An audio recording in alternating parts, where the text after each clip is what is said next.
Hey everyone, it's Joe from Gadgetry Tech, and today we're going to talk about the new SteelSeries Nova 7 wireless gaming headset. $180 headset, has a lot of the goods from the Nova Pro line that I reviewed the wireless version. I actually have the wired version coming. I purchased this. This was not sent to me for review. I also purchased the Nova 1 and 3, so those reviews are coming. So with that being said, if you want to support the channel, please like and subscribe, and then I will have a link in the description below if you find this helpful and you end up buying this headset. That will support the channel. I use all that money to buy headsets. I run a very unbiased channel here. If companies work with me, great. If not, then maybe one day.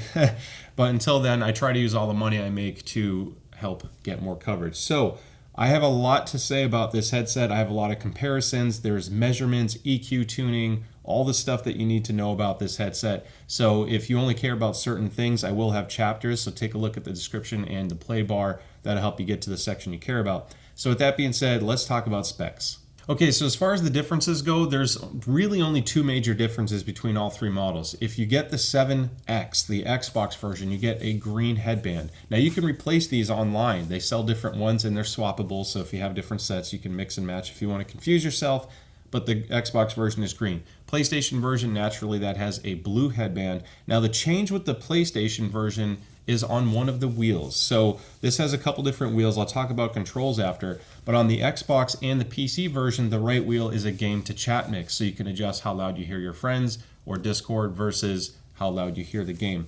On the PlayStation version, it is a mic side tone adjustment to adjust how loud you hear yourself. On Xbox and PC versions, you can still adjust your microphone side tone. However, it's done through the SteelSeries GG software. As of now, as of the time of this review, the software is not adjusting my mic side tone. I really test every single thing I can, and it's stuck on low to medium right now. I can always hear myself unless I mute. I'm assuming that'll be fixed very soon because it's a new headset, but I just want to say that now in case that's a deal breaker for some. The PC version, I already mentioned, it has a game to chat mix just like the Xbox version. The headband is black. Other than that, they are all nearly identical. Now, if you don't need to have the adjustable mic side tone and you're okay without it, I strongly suggest to get the Xbox version. Hopefully you don't mind the green headband. The reason why, I'm going to do some close-ups by the way, because frankly, this was not sent to me for review and I don't want to spend too much time on B-rolls. That little switch on the dongle is Xbox to PC mode. The PC mode works wirelessly on Nintendo Switch, the Meta VR headset, wirelessly on PlayStation, and wirelessly on PC. It works with chat on all of those platforms wirelessly, so you're not missing any functionality, and it works with the 3D audio. So if you're concerned with the Tempest 3D engine on Sony or Dolby Atmos, you can technically use all that too. Now, battery life is excellent on the Nova 7. It's rated for 38 hours, and because it's USB-C, it does the quick charge. So a 15-minute charge gets you about 6 hours and 15 minutes of playtime. Now, I will say this is rated for 38 hours without Bluetooth. I got just over 40 on a single charge. So I basically play music at about 80% volume, and I let it run until it dies. So I'm not like messing around with it too much, but I still got 40 hours. And if you're on the Bluetooth plus wireless, because this has Bluetooth, I'll get into that in a second, your battery life is rated for closer to 26. Realistically, 25 to 30 hours is safe with both modes enabled at pretty loud volumes, to be honest. So I mentioned Bluetooth. Let's talk about what is the most exciting thing to me about this headset, and that is the fact that it's a $180 headset with Bluetooth, a nice mic, and it does it simultaneously. That's a huge concern that everyone has with gaming headsets. Whenever I talk about a Bluetooth-capable headset, does it work at the same time? Yes, and this works better than almost every other Bluetooth wireless headset I've ever used because not only is it simultaneous, but the microphone works simultaneously on Bluetooth and your USB connection. So I'll give you a few examples. If you're playing on Nintendo Switch but you want to use Discord on your phone, you can have your microphone work on your phone, no problem. You can hear your friends, no problem, even with separate volume control because your phone can control the Bluetooth volume and then the dial on here is your master, and then you can still hear your Switch. If you're playing on Xbox but you want to use Discord on your phone or PC, you can do that too. The reason why I like this is because when your Bluetooth call or connection is enabled, they do not lower the gain mix. The Stealth 700 Gen 2 Max, I'll be making a lot of comparisons to this headset in this review. It also does simultaneous Bluetooth, but when you use the microphone on Bluetooth, it lowers your game volume by about 50 to, I'd say about 40 to 50%. So it makes the game quieter, which could be a deal breaker for some if you're using it in that way. Not the case with this one. The only other headset I know that does simultaneous mic support with the USB connection is the Lucid Sound LS50X, but it really doesn't work as well on the PC side. This is giving you more for less. So that is a massive feature that I wanted to stress. It works perfectly. It is SBC only as far as the codec goes, so no special codecs to support Apple AAC, no aptX, low latency stuff. It's just a standard SBC codec. The Bluetooth latency is okay. It's not what you want to use for competitive FPS. The dongle has much lower latency, but it's decent and it still sounds good enough to where it's passable. Now, regardless of how you custom EQ this, it does not affect the Bluetooth sound. So if you are concerned with tuning the audio for Bluetooth, there's no way to do that, unfortunately, with this headset. The Razer Barracuda allows you to do that, but it's not the case here, so it is what it is. Now, the Bluetooth button on this actually has a multi-function capability. So if you want to play, pause music on your phone, answer a call, change tracks, you can actually use that Bluetooth button to do that. A single tap is your play, pause, or answer call. Double tap will skip a song. A triple tap will actually go back or start the song over. You can use this in Bluetooth mode only. You can use this in wireless mode only, and this does come with an aux cable. If you plug it in with aux, all the electronics go dead. It will not work with anything but aux. So you can't do aux plus Bluetooth. Lastly, on Bluetooth, when you turn the headset on, Bluetooth is off by default. If you want them both to turn on at the same time, you can actually enable that setting on the SteelSeries GG software, making it easier to just turn on with one button press. Otherwise, you have two power buttons right next to each other, and your power and Bluetooth buttons will each do their own connection separately from each other.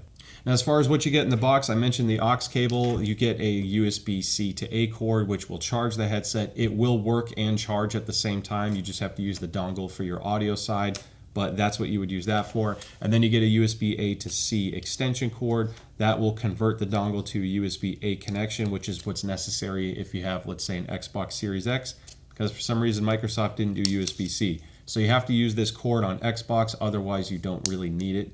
The range of this dongle is ridiculous. This is the farthest range I've had on a compact dongle of any headset I've ever measured.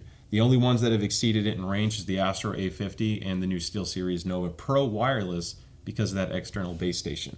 Lastly, as a value add, you get a fold-out character that you can assemble. I have no clue what it looks like built. Oh, I guess it does show a little picture on the bottom right. That's what it looks like.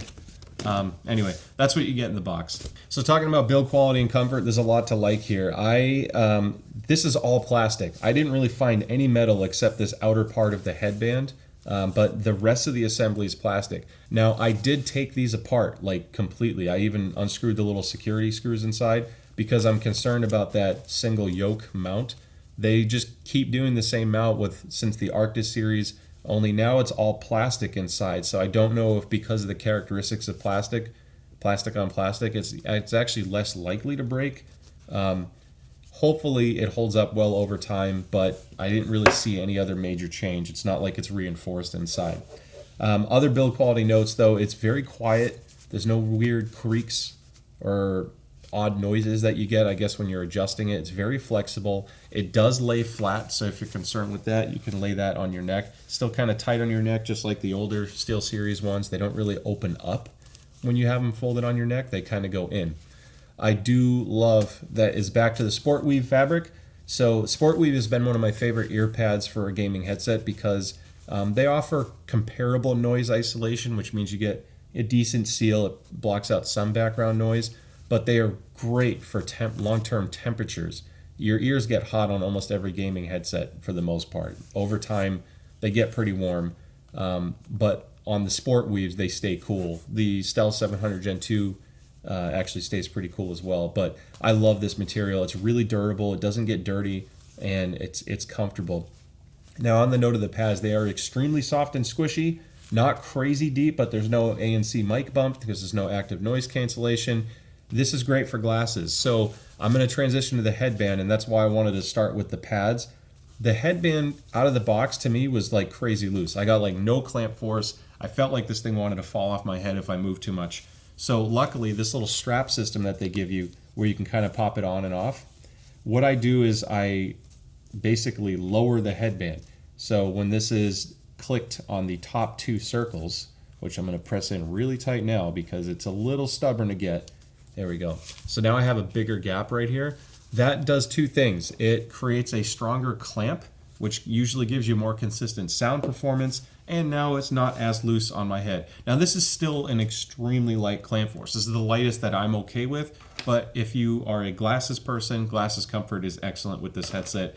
One of the best under $300 for sure. So I really like the pad design. I don't know why I picked $300 as a random price range. It's seriously one of the best you can get for glasses comfort, just between the light clamp and the soft pad. The rest of the build quality is pretty straightforward. You can have the removable plates, so if you want to ever customize this, SteelSeries sells different plates online. The metal plates that's on the Nova Pro do work, fit, and stay on this, so if you want to get the Nova Pro accessories, you can do that. And they also sell different headbands online if you wanted red or something like that. Now, as far as buttons go, I actually like the Nova 7X more than the Nova Pro wireless, because there's a dedicated game to chat wheel. On the Nova Pro, there's a single wheel. It's bigger and it feels nicer, but that wheel you have to press in to toggle between game to chat mix and your master game volume. With this one, you get a right dial for game to chat mix, and there's a hard stop all the way up to game if you go up. And if you pull down, you'll feel a little notch in the middle, so when you're 50-50 and go past that, and you can fade all the way to chat, which will mute the game but make it so you just hear your friends. Then on the left side, you get your volume wheel. The microphone mute button, as I said, is the only way right now to stop microphone side tone from working, and there's a little beep whether you're muted or unmuted. I do like the integrated microphone. It looks super sleek, so if you are using this as a Bluetooth only headset or headphone on the go, that can tuck in out of the way. Then when you want to use it for gaming, pull that out because it'll give you much better sound quality on the microphone side. All right, now I'm talking to you on the Nova 7 wireless microphone. This is without any custom EQ done both on Sonar or in post-production. It's exactly how it'll sound when you're talking on a console, so PlayStation, Xbox, etc. This is not a class-leading mic. It's not bottom-of-the-barrel trash tier either. I'd say it's right in the middle. The better microphones, obviously, I think go to Corsair, and actually Turtle Beach have a better sounding mic. But this is what it sounds like. So I do want to use Sonar to adjust some things, because if you are looking at the Nova 7 or 7X or 7P for PC use, I actually made a custom EQ tune. So I'm showing my screen now. I custom tuned the microphone settings to sound better for my voice, and I think this will actually work a lot better for other people as well. So all you have to do, what I did was I basically did plus 1 dB at 62 hertz, plus 4 at 125, plus 1.2 at 250, negative 1.5 at 500, negative 3 at 1 kilohertz, negative 2.8 at 2, 3.5 plus dB at 4, plus 3.7 dB at 8, and plus 3.4 dB at 16. That's not like rocket science. That's kind of just got really close to what I think sounded great, and I think you can hear the difference. So just to hear it again, I'm going to switch back to default. This is what the mic sounds like without any custom EQ, and with Sonar enabled to my mic tune, now it sounds like this. I did do a low cut because your bass doesn't, your voice doesn't go down to 30 hertz. It's better to get rid of that popping sound or rumble effect that happens with your mic sometimes, especially if you breathe into it. And then the AI noise cancellation is on right now. So the last thing I'm going to do is turn it off. By the way, so if the noise cancellation is on, I'm going to do the whole ruler tap on the desk benchmark. That's what it sounds like in the background, and that's at halfway. I'm going to turn now Clearcast AI noise cancellation is off, and if I do the tapping effect, this is what the microphone will sound like as far as background noise. That's the kind of background noise you'll pick up on the console side. And console people will hear a slight hiss in the background. The microphone runs a little hot, just like the Nova Pros. So there is a little bit of background noise. That's just what it is, unless you lower the sensitivity. All right, now it's time to talk about sound quality, and I have a lot to say about this, and I actually have measurements as well. So we're going to do a lot of stuff regarding sound. We're going to get technical. So on the impression side, and as far as describing it from a subjective matter, basically the treble is really odd, and I found that this is the same problem with the Nova Pros. Is there's a huge dip at like between 4 and 6,000 hertz, or 4 to 6 kilohertz, and then it goes way up. So in some things, these are treble cannons, and you can turn it up really loud, and then you listen to the wrong song, and it's like you're getting audibly stabbed in the eardrum. They can get really sharp with certain things. I'm not a huge fan of how bright they can get. It's not like that on everything. On Call of Duty, for example, or some games like even Halo. Halo is not a super sharp sounding game. So you're not going to get like that ear-piercing stuff out of the box. The reason why I say all that is because you can't use sonar on console, but you can use the SteelSeries GG engine to tune the headset, save a custom EQ tune to it, and then go play on console. I'll show you all the tuning stuff shortly, but it doesn't fix all the issues with it, so there's just some inherent issues with the headset. Now, on the positive note, even though this uses 40mm drivers, the sub bass is actually really, really nice. They aggressively bumped it on the little chip inside the DSP, because when I'm in aux mode and I'm just using the aux cable, you lose a lot of the sub bass. It rolls off a lot below 50 hertz. So if you want to rumble with an aux cord, this is not your headset. In wireless mode, however, it's excellent, and even on Bluetooth, it's pretty decent as well. Now, the bass actually starts to roll off, or I shouldn't say roll off. It starts to drop as you approach your mid-range. I prefer that kind of tuning the most because it does not impact the voices as much. The tonality of the voice, the natural human voice, or when you hear games, it just sounds more natural because the mid-range is a little bit more flat.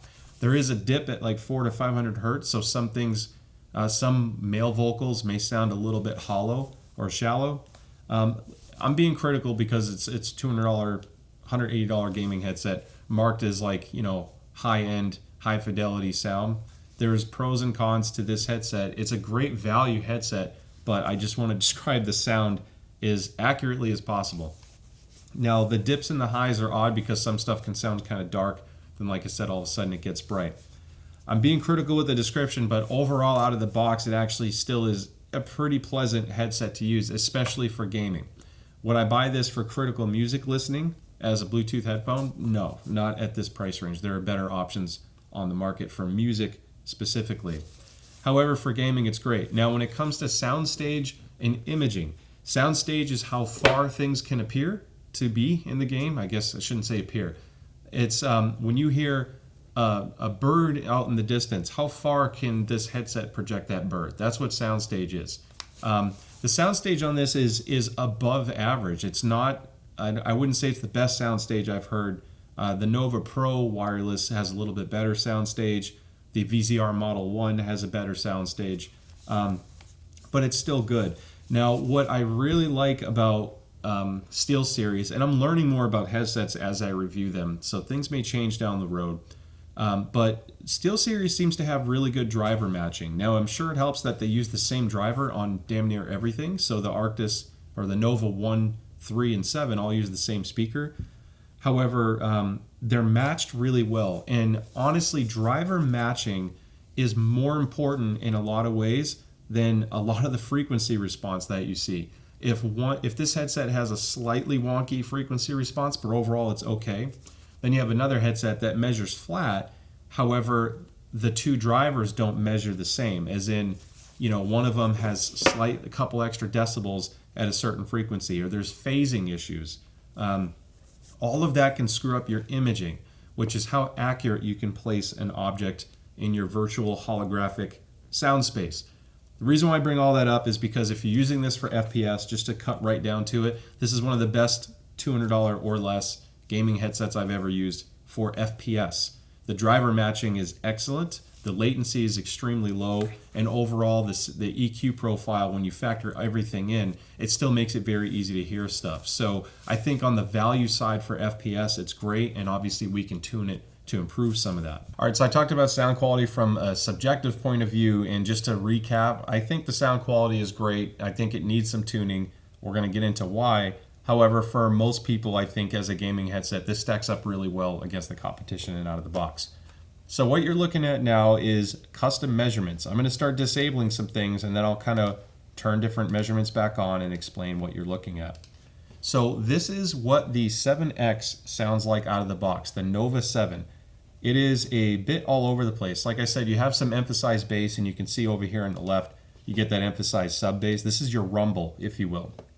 Then as we approach and we start getting into the upper bass and low mids, you're going to see that drop back off. This is that dip I was talking about 400 hertz. This isn't terrible. At the end of the day, you're really only looking at, let's see, 82 dB to 86, 85, or 87. So about 5 or 6 decibel swing.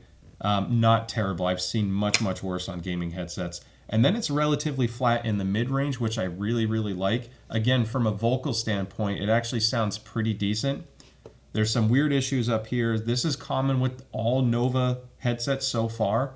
The Nova Pro wireless and wired have these same odd dips. So you have really inconsistent treble delivery.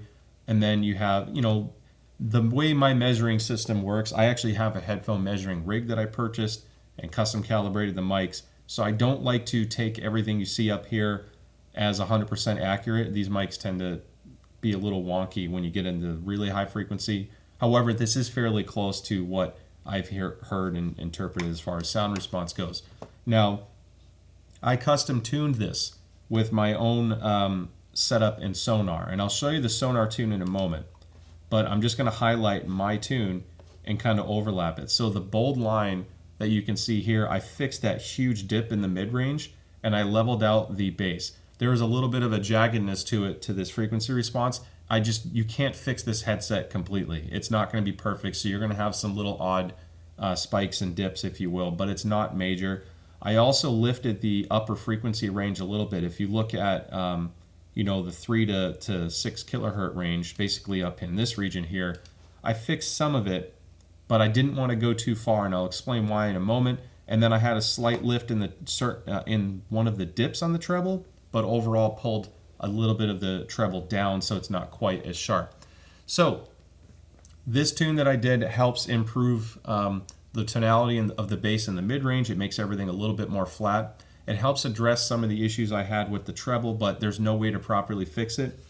I will say that just from personal experience, this headset is a little shouty, and what that means is I took this thing apart and looked at the way that the enclosures were. There's not like any space behind the driver. They sealed it. So I'm going to show you something that will affect the sound of my voice. So this is what I sound like in an open way when I'm speaking openly. And then if I cup my hands around my mouth, you can hear the difference in the way my mouth sounds. And this is the shouty sound I'm talking about. That's typically in that 4 kilohertz range. Now, this headset resonates in that range. There's like the way the drivers interact with the back baffle behind it seems to make that really strong. So I can see why they pulled it down from a frequency response standpoint. I didn't boost it too much, but I did want to make it sound a little bit more natural at medium volumes, and I think overall this is the better sound profile. And again, I took off some of the harshness. So it's kind of I haven't had a headset that had this much resonance before or reflections inside. It's really odd, but it's, again, when you tune it, it still sounds pretty darn good, and I got rid of that sharpness. Now, if you want a little bit more bass, I'm just going to show you, there's 2 different tunes here. What I did was I used Sonar to fix the frequency response, and then from there you can use the sliders on Sonar at the bottom to adjust your bass mid-high. So here's the default EQ out of the box. Now when I do my 7X tune, this is a lot to explain. So I'm going to go over it really quickly, and then I'll post a screenshot, so just pause it there. So at 65 hertz, I have a 2 decibel gain with a Q of 4. The Q number is how wide or narrow the notch is for making that adjustment. So if I only want to target a really specific frequency, I go with a higher Q number and it narrows it up, and that's how I can target that frequency response. So I did 2 decibels, 65 hertz, a Q of 4. Then I did minus 0.4 dB at 95 hertz with a Q of 4. Then I did minus 5 dB at 170 hertz with a Q of 4. I did a 3 decibel lift at 400 hertz with a Q of 1, so it was a much wider lift. Then at 665 hertz, I did a negative 1 decibel drop with a Q of 5. Going into the upper treble mid region, I did minus 2 dB at 2000 hertz with a Q of 1. This is where I started fixing that upper treble issue. 4 dB boost at 3.68 kilohertz with a Q of 5, negative 3 dB at 4.17 kilohertz with a Q of 7, 4 dB at 5 kilohertz with a Q of 4. That was a 4 dB increase. And then I did a negative 3 dB at 6.4 kilohertz with a Q of 6. So you can only add so many dots. I basically ran out of dots, these little adjustments on the parametric EQ. So I couldn't tune it any further than this, and these seem to be the best placement overall. Once you've used this tune to customize your EQ response, from there you can adjust this bass slider. Now if you want a more neutral bass, go to minus 2 dB. I found that it's super flat at that point. And if you want a little bit stronger bass, emphasized bass because you like the rumble of the explosions, try plus 3 dB, right in that range, and that'll boost it up quite a bit. And again, if you think my tune sounds too bright or sharp, leave the parametric EQ as it is, but then pull treble down a few dBs and it darkens all of the treble. Conversely, if you want a really bright treble, now that you've used this EQ tune to fix the frequency response, you can lift the entire treble range with that bottom slider. And then again with the vocals, if you want vocals to be more present, you can lift that. If you find this headset to be too shouty, depending on your ear shape, and it's too harsh sounding, actually drop the voice by about 3 or 4 dBs, and it softens up the mid-range a bit, and it won't be as like nasally sounding. I'm not a huge fan of spatial audio, so I'm not going to get into that. You can try it. This is my tune, however, and that's what translated into this measurement. Now, I do want to show you one more thing. So now I want to show you tuning it using the SteelSeries GG software. So I'm going to go on the Nova 7X here. And this is our settings. I talked about the whole mic side tone earlier. This is actually mic brightness for when you mute, how bright you want the red LED. And then this is your Bluetooth setting. But I want to focus on audio. So if I go to custom, I did a very minor change to the EQ. So you got negative 0.5 at 32.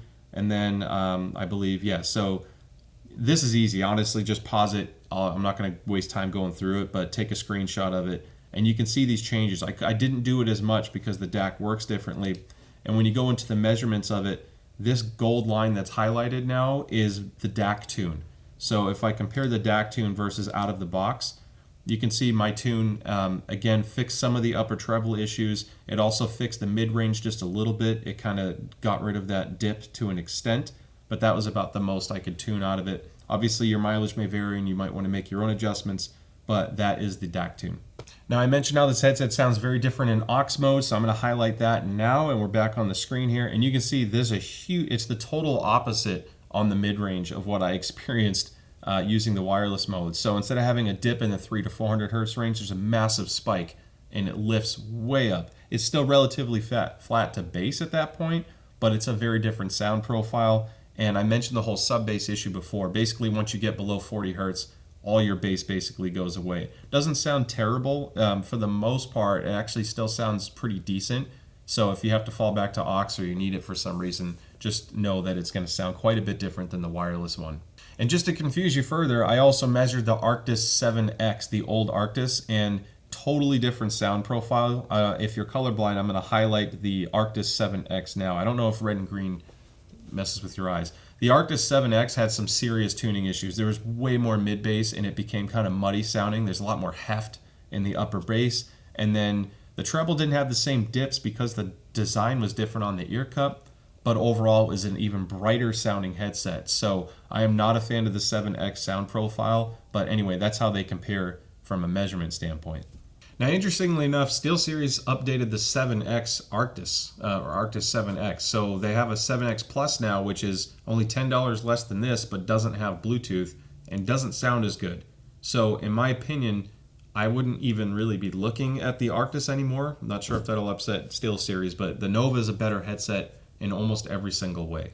So I think the closest competitor is the Stealth 700 Gen 2 Max. When you look at it on paper, this is 200 versus 180. Both have simultaneous Bluetooth. Both work wirelessly on multiple consoles, PlayStation, Xbox, Switch, and on PC. So you can get one headset for everything. Battery life is rated for 40 hours on this. I got almost to 50 hours. So the battery life is slightly better. That's, I guess, at that point what the $20 would be for. But these use 50 millimeter drivers. This headset actually gets louder. In fact, I wish the Arctis got louder. I don't know why the Nova 7 doesn't get as loud as it could or should. But anyway, this is a little bit more louder and the bass is a little bit more in control because these 50mm drivers just have more power handling to them. Overall, though, higher clamp force versus a softer clamp force. I'm not sure if that's an issue, but this is, and it's still a decent, honestly, a really good quality mic.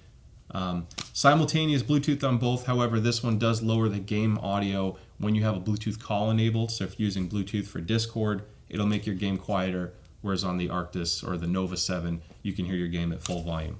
Just to bring this up, this is an oldie but a goodie. The HyperX Cloud Flight actually was a great headset at the time. It's showing its age now. The battery life was really ahead of its time back then at 30 hours.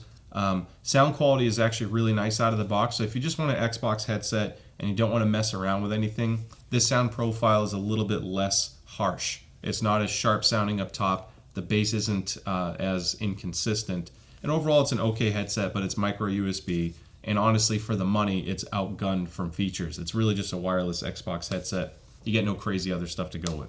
Now, if you don't need Xbox support wirelessly, you can look at the new Razer Barracuda. Out of the box, I think this is probably the best sounding Bluetooth audio from any of these gaming headsets I've talked about.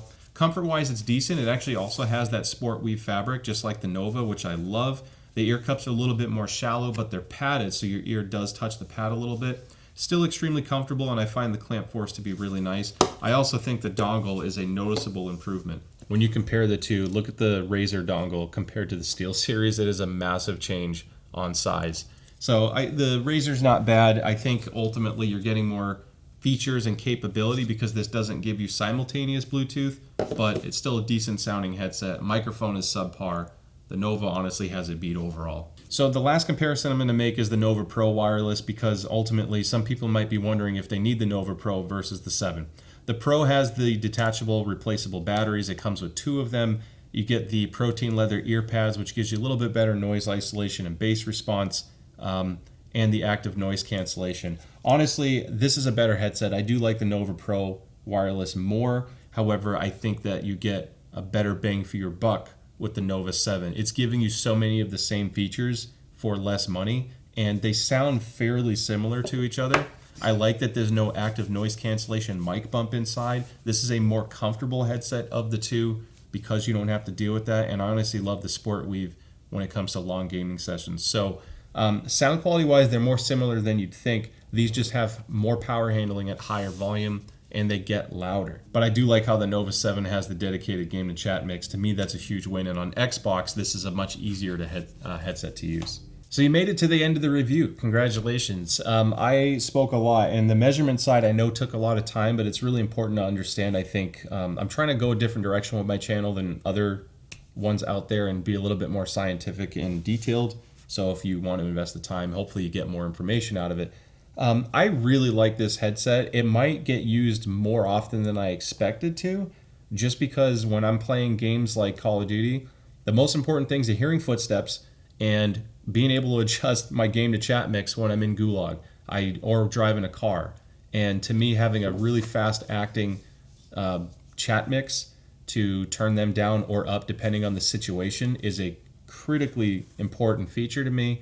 You get good sound quality. I think, again, the imaging and placement of this for footsteps is phenomenal. That's really where it shines. I'm not a fan of the EQ tuning. However, you can fix some of that.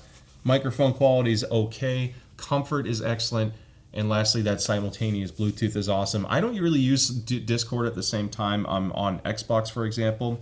However, for the ADHD people out there, when I'm in between games, I like to constantly research or watch something or play a song, whatever it may be. So having that simultaneous Bluetooth is awesome for that. So I just want to wrap up by saying I think what SteelSeries has pulled off at $180 is commendable. Is it perfect? No. I think the Stealth 700 Gen 2 is the only other one feature-wise and overall everything considered that I would compare to for this in this price range.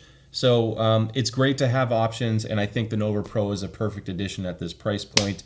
And I hope you found this review helpful. Don't forget to like and subscribe. If you do decide to purchase this, take a look at the description. I really appreciate the support because these things cost money. And I'm trying to buy every single one I can so I can cover it on this channel. So thank you again so much for the support. With that being said, I'll see you next time. Bye.